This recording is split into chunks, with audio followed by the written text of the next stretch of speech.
Welcome to the Cardano Block Explorer tutorial video. The Cardano Block Explorer provides a user-friendly way of exploring the transactions that occur in the Cardano blockchain. In this short tutorial, we'll use a test version of the Cardano Block Explorer. We'll learn how to search for epochs, slots, transaction IDs, and wallet addresses using this free tool. If you have previously used Bitcoin's Block Explorer, transaction IDs and wallet addresses should be familiar to you. Epochs and slots, however, are probably new concepts. These differences arise out of Cardano's use of a revolutionary proof-of-stake algorithm called Ouroboros. Let's start by exploring the transaction fees. This is a list of transactions that have recently occurred in the Cardano blockchain. The first of these columns tells us the transaction ID.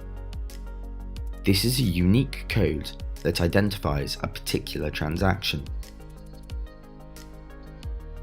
Next to it, we have the time and date at which the transaction occurred,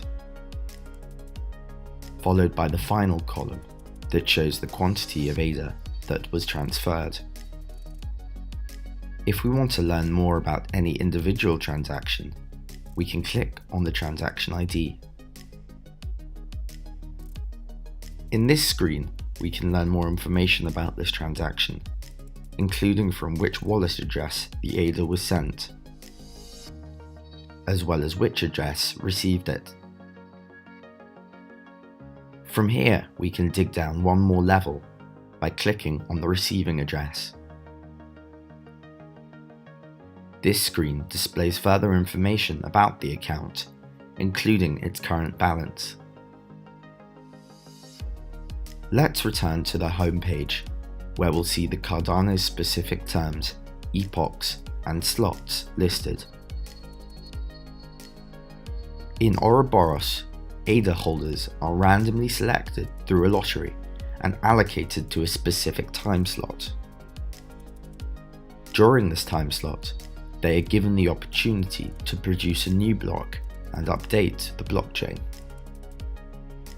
When this time slot passes, the opportunity expires and passes on to a new ADA holder who has been selected for the next slot.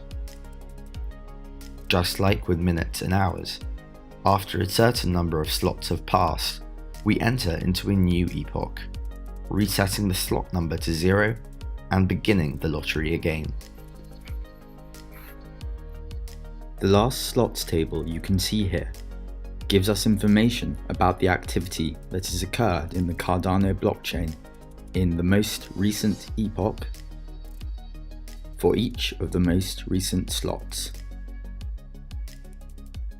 This column tells us that in our current epoch and slot, there have been 2 transactions that have taken place. If we return to the home page, at the top, we can see a search bar that allows us to search for a transaction by entering one of these as a search term. If I paste in the transaction ID, which we were looking at earlier, we're taken back to the details page where we can see all the details of this transaction. The Cardano Block Explorer is a useful tool to navigate the Cardano blockchain. Whilst Cardano is in its testing phase, all transactions are for demonstration purposes only, and no real funds are at risk. We hope you've enjoyed this tutorial, and we'll spend a few minutes examining the Cardano Blockchain Explorer's features. If you have any questions, please leave a comment below, and feel free to share this with your friends and family.